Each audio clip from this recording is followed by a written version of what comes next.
Mabuti pa, ilagay mo na lang muna dyan yung gamot. Ako na magpapainom sa'yo.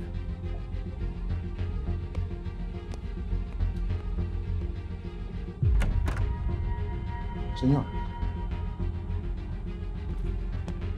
bakit di mo po na kayo kagad? Nakakasama sa inyo.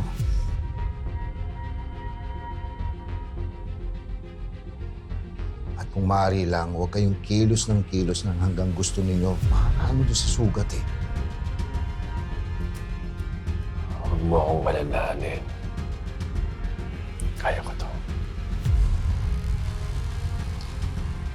Si Elias, ligtas pa siya. Huwag po kayong mag-alala dahil tagumpay naman ang operasyon. Yung dinonate niyong kidney na nilagay sa kanya, mukha namang walang komplikasyon. Pero ganun pa man, hindi pa gumigising ang anak niyo.